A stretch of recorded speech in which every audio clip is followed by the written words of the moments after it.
build scary farms. There's cards there still. All right, so welcome everybody. We're going to bring everybody out. They're going to seat themselves. We'll have questions. It'll be fun. It'll be exciting. You'll learn so many new things. Please welcome the people who are the forces behind Knott Scary Farm. Come on out, everybody.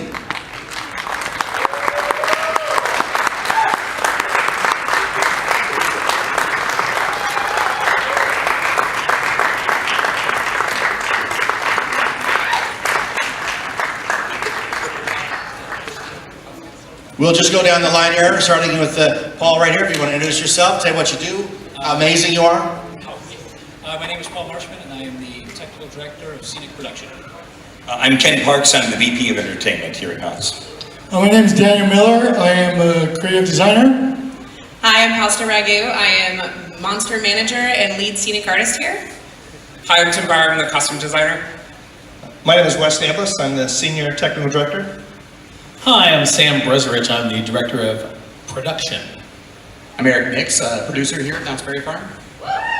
Gus Kruger, Creative Designer at Knott's Berry Farm and Knott's Scary Farm.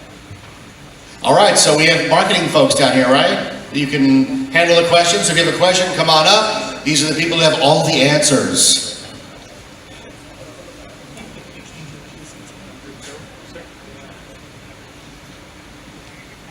Hey, so last year, two of our favorites were Dark Ride and Pumpkin Eater. Really immersive mazes, very highly themed.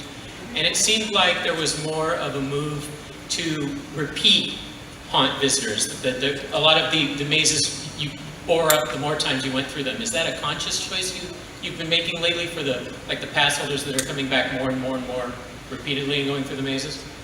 It is. We're looking at, we're now leaning into having quite a bit of a season pass holder base, and so we want to make that pass valuable and rewarding. And so one of the ways to do that is each year, even if the attraction was new last year and it comes back, that there's some way to always plus it up so there's something new and exciting to come back to Knott's for.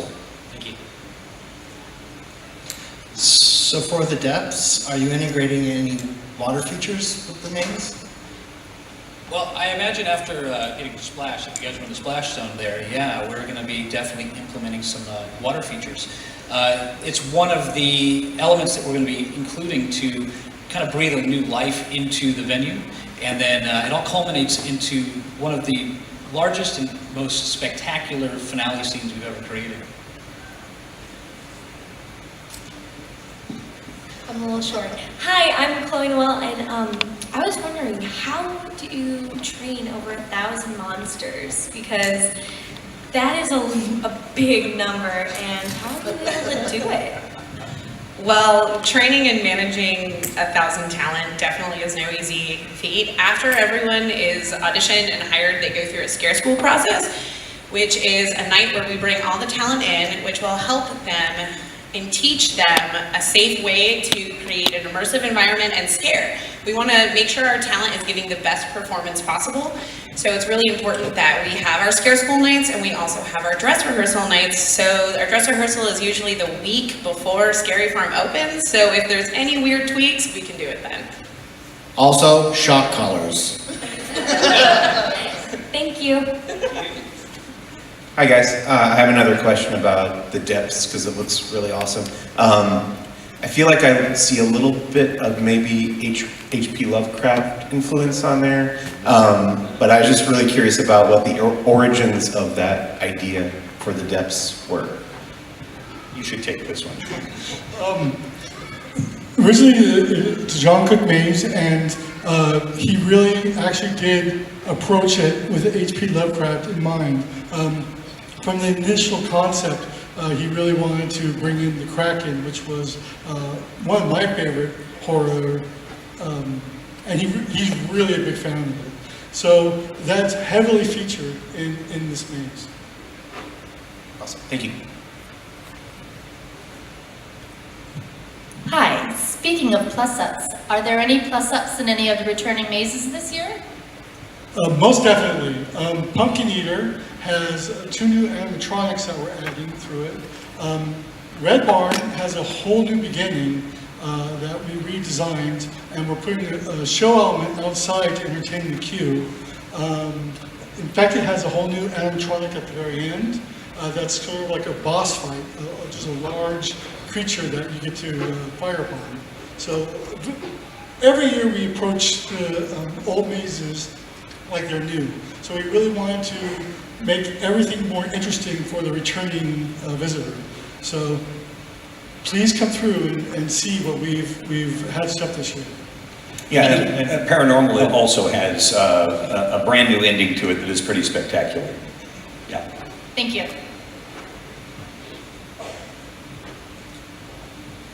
I've been coming to these for several years now, and one of the first things that I learned was that some large percentage of the monsters come back every year, right? And I know that there are guests who come back every year. Have you noticed whether monsters and guests bond? Sometimes the guests become the monsters, which is interesting, right? I mean, that's really, it's sort of how everybody on this panel started as a fan of Scary Farm. And so, although, I was kind of being a little facetious, really, the truth is there's such a connection for what this event is that I think everybody here, and we know that most of our monsters started as fans that made their way. So we're still hiring, and if you have any interest, we would love to have you. Thank you. Hi. Do you have any cool technology for dark entities? Well, as a matter of fact, yes we do. I think the key is with any of the new mazes that we're trying to always transport people to amazing, fantastic new places and experience scares in new ways. So with dark entities, we're able to go to space in a way that we haven't done in a while. There's been so much of over the last several years, there's just been an exponential growth in what our scenic teams have been able to do and the quality of the mazes. So it really felt like this was a time where space was a very viable option to do in a really scary way. And to get back to the question, is there cool new technology? Yeah, we're incorporating a lot of interesting video tricks into dark entities just because you want to feel like you are on a ship. You want to feel like you're in space. So yes, we are incorporating a lot of cool technologies to make it feel like you're there in space. And there's also a couple opportunities to do things, a couple interactive elements that we will be working into the maze where guests may just have a little bit of control over their own fates, but people will have to just come back and see what that is. Also, shot callers. Thank you. Hello. For Forsaken Lake, I wanted to know what you guys had in store with regards to the makeup. I'm just a little curious about what you guys have going for that. So with the makeup there, we're doing a theme based on a dried up lake. So if you've ever seen mud puddles that dry up and how that cracks up and crackles, that is exactly where we're going with it. A lot of broken, dry, cracked lake beds. Thank you. Mm-hmm.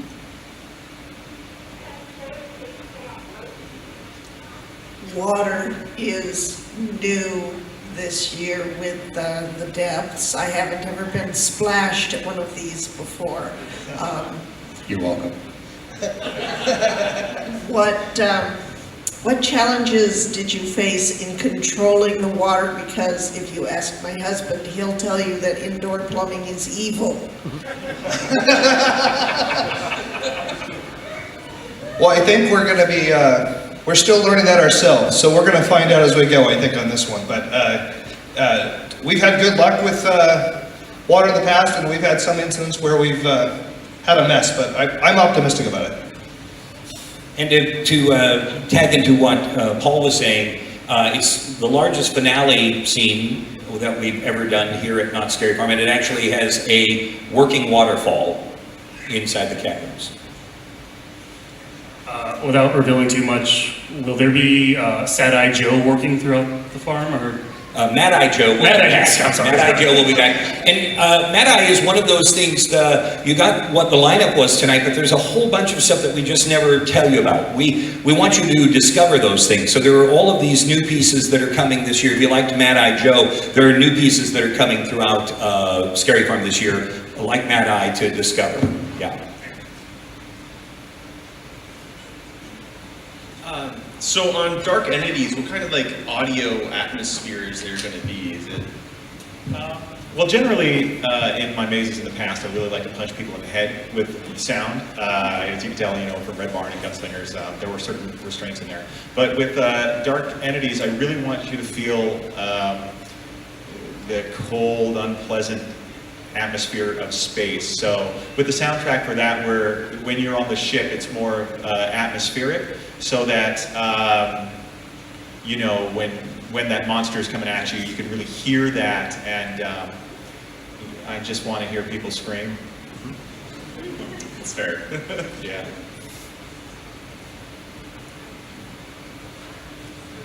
It was really nice for everybody to introduce your team, so that was really great. I think the team really appreciated it, and the audience liked to see everybody that was behind the scenes. My question is for costuming. There's a lot of great costumes in the mazes and all the various scare zones. I'd like to find out what's the most unique thing that you actually made a costume out of so that it survives day after day and year after year. What are the most unique materials that you use? The big question is how to make a costume survive, not Scary Farm.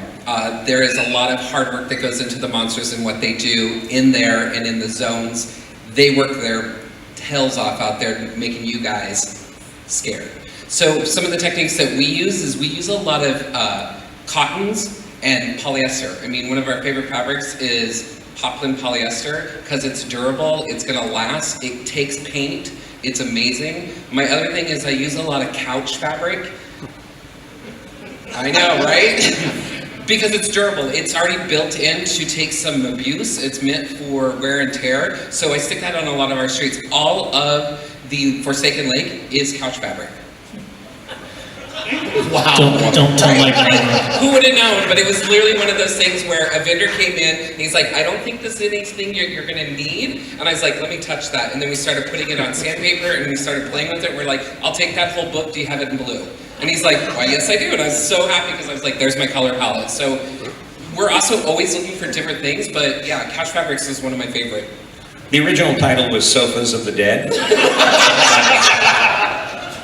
Nice suit. Who shot the sofa?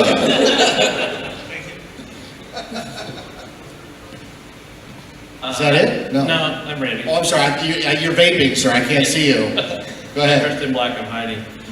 You guys did a fantastic job with the hollows this last season, and the whole area, the atmosphere, and the little mini vignettes and stuff. Are we getting any mini vignettes in any of the other areas this year? You are. You'll be seeing in Forsaken Lake opportunity moments that will sort of organically spring up.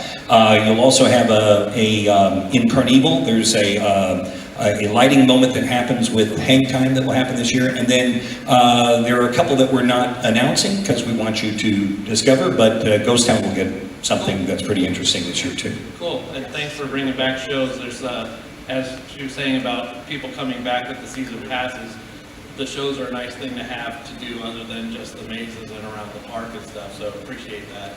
We love it too, and being in entertainment, we want more, and we'll keep adding more as we continue on with the event over the years. So we're narrowing down between mazes and scare zones. Is there a tipping point where Forsaken Lake could have become a maze, or if a maze could have become a scare zone? Is there a deciding factor in that? Well, the thing that we're really experimenting with is, as beginning last year, was the idea, could you create a scare zone that also ties to a maze in the same area? And could you tell this a similar, two different stories, but that are connected stories in the same area? So we did that with the Hollow, we did it with Dark Ride last year in Carnival, and there's a very good chance that Forsaken Lake could eventually become the same type of thing, a maze and a scare zone. All right, Not this year, but yeah.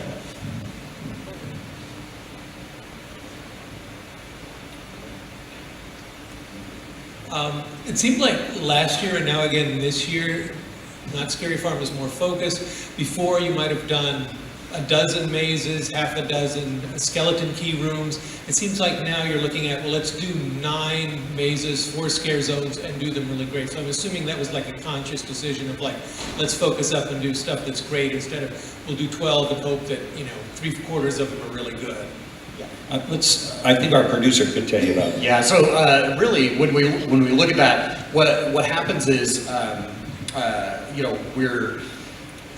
we look at that lineup and we want to make sure that we're able to focus on what we're able to do and what we're able to accomplish. And if we spread ourselves too thin, especially with all the detail that we've been pouring in with our designers, with Gus and Daniel and John as well, the detail has become so prominent in these mazes that we want to make sure that we're not spreading our wonderful production teams too thin. So we've kind of scaled back as far as quantity is concerned, but quality is over the top, and we're always going to go there and push those boundaries and make sure that every maze that we build, new or returning, always meets that quality. So yeah. Absolutely too.